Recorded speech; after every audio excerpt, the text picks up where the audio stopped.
Je crois que je suis pas aussi à l'aise que j'aime le faire croire. Je parle de célibat, du fait de ne pas avoir entretenu de relations saines ou significatives depuis au moins 2012. Le fait est que je suis partagée entre mettre fin à ma misère sexuelle et à ce manque de contact qui me réveille au milieu de la nuit, être à l'abri des symptômes de manque et rassurer ma famille en entrant dans le clan des gens qui ont réussi. Vous savez, l'amour d'un mec défaillant mais juste assez présent pour me convaincre que tout va bien. Un endettement sur 25 ans et les gosses qui vont avec. Rien que d'y penser, ça m'angoisse. Il s'appelle comment, le bout de chou? L'enfant. Mettre au monde un kid qui devra trouver sa voie dans un monde qui ne le laisse pas se définir. Être un cliché ou être seul. J'aurais bien aimé qu'on m'explique un peu avant que je me rende compte de tout ça par moi-même. Enfin, je comprends très bien le désir d'éviter à sa progéniture d'entrer dans son premier cycle de dépression à 6 ans. Non, j'aurai pas d'enfant. Ne te comporte pas en sale môme trop gâté. Je veux bien t'acheter le handybook de Toshiba, sinon je t'achète rien du tout. Parce qu'en plus d'être stressant et cher, je refuse d'offrir à une nation, quelle qu'elle soit, une nouvelle vie à broyer dans les rouages de l'hyperconsommation. Et puis soyons honnêtes, pour nourrir son gosse, il faut travailler. Beaucoup. Et pour qu'il ait la chance de finir moins broyé que les autres, il faudrait qu'il étudie, qu'il voyage, qu'il apprenne la musique, qu'il pratique un sport à bon, voire très bon niveau. Tout ça pour lui offrir le plus de chances possible. Ce gosse, je le verrai que pendant les vacances, et encore. Et je n'aurai qu'une vague idée de la personne qu'il est lorsqu'il atteindra l'âge adulte.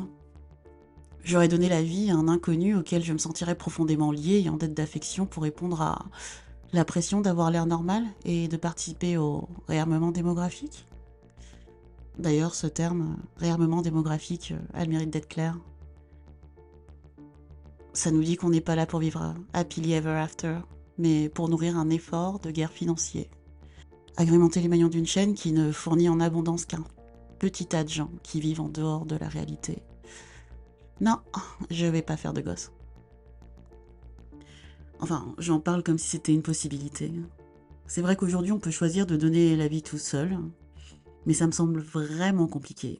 Élever un gamin à deux, c'est déjà épuisant. Et je sais, la plupart des couples hétéros sont plutôt constitués d'un mère et d'un daron qui se pointent quand ça l'arrange, mais un et une moitié de quelque chose, ça fait toujours plus que juste un. Ouais, je suis dark aujourd'hui. C'est la misère sexuelle. Ça rend un peu sec et dépressif. Et puis c'est pas comme si je n'avais pas la possibilité de faire du sexe. Sur les apps, tout un tas de gens me contactent, mecs ou meufs, sans se présenter, ou à peine, me proposant des trucs exclusivement sexuels au nom du fun, de la découverte. Et de mon corps, évidemment. Je me remettrai au sexe quand quelqu'un essaiera de savoir qui je suis avant de me présenter ses organes génitaux. Mon corps est contre, ma santé mentale est contre, et puis je sais que ces deux idiots ne sont capables que d'une vision à court terme. Après le sexe à consommer vire le sentiment de solitude et la dégradation de l'estime de soi. Et puis, je suis déjà assez seule comme ça. Non, pas de mec pour le moment, et encore moins de meuf. Les lesbiennes ont peu de tolérance pour les personnes bisexuelles. Je suis quand même quelqu'un d'optimiste. Je continue de chercher. Il y a quelques semaines, j'ai même rencontré un mec plutôt sympa. On s'est vu une fois. On a fumé des clopes et bu pas mal de bière. Il avait passé une journée de merde et me rencontrer lui avait permis de retrouver le sourire. On s'est vu une deuxième fois. On avait tous les deux envie de danser jusqu'à l'aube.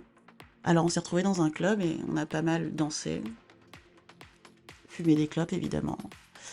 La musique était passable et je me sentais gagnée par un sentiment d'oppression à mesure que le club se remplissait. Je suis une meuf à problème. J'adore danser mais je déteste les foules. Mais bon, j'avais très envie d'avoir l'air cool. Même si je me laissais envahir par la négativité que provoquaient en moi les multiples coups de coude que je me prenais, les voix qui explosaient près de mes tympans de temps à autre et cette putain de musique de merde, tout juste bonne à être jouée dans l'ascenseur d'une start-up qui se croit branchée. Et puis ouais, j'avais trop bu. Du coup, j'aurais dû refuser cet exta qu'il m'a proposé. Mais il en avait déjà pris et j'avais terriblement envie de me sentir plus proche de lui. Je me rappelle avoir dit un truc du style. Ça monte, ça y est, je décolle. La montée est soudaine, intense et aussi plaisante qu'un orgasme. On s'éloigne du bruit pour fumer encore plus de clopes. Et ça marche un instant. Je crois bien qu'on connecte, mais à un niveau différent. C'est peut-être illusoire, mais je me sens plus proche. Puis je le sens devenir inquiet, je me sens, moi, perdre le focus. Tout d'un coup, toutes ces choses que mon cerveau fait en mode automatique, écouter, parler, respirer, me demandent un effort considérable. Plus rien n'est simple. Je suis envahie par des pensées que j'ai enfouies très loin dans mon inconscient. Je me demande si ça s'en va et ça revient. C'est très désagréable. J'essaie de me faire vomir, mais c'est trop tard. La moitié de Cacheton est loin, très loin elle aussi, tout au fond. Faut que je rentre chez moi. Il s'excuse. Je lui réponds que c'est pas de sa faute. Je suis sur mon vélo, partagé entre la sensation de chaleur que je ressens et l'air frais qui me caresse le visage, et le fait que le moindre point lumineux me détourne de la route qui me ramène chez moi. Finalement, le silence de la nuit m'apaise et me permet de retrouver mon chemin. Puis je me retrouve seule, toute seule, terriblement seule. Et toutes ces horribles pensées refont surface. Je vais crever de solitude dans les heures qui suivent, c'est certain. Je me sens fragile et exposée de toutes parts. Tout est une agression. J'ai l'impression que la seule chose qui pourrait me calmer est d'entendre que je suis aimée, très fort, de manière inconditionnelle. Et pour ça, j'appelle un ami plutôt que ma mère, parce que l'idée qu'elle me sache dans cet état m'angoisse. J'ai de la chance. J'ai des amis sympas et qui dorment peu. Je passe la journée qui suit dans le noir, momentanément agoraphobe. Je bois de l'eau et je réfléchis à cette envie si irrépressible et honteuse d'être aimée qu'elle se transforme en cauchemar au moindre doute et qu'elle nourrit toutes les angoisses qui me tourmentent. Je comprends que la simple idée que je ne pourrais pas plaire à ce date m'a fait plonger dans une saleté de bad trip. Je crois bien que ma plus grande peur est de ne jamais être aimée ou peut-être même pas du tout. Bon, c'était un peu comme ma version du trip à l'ayahuasca.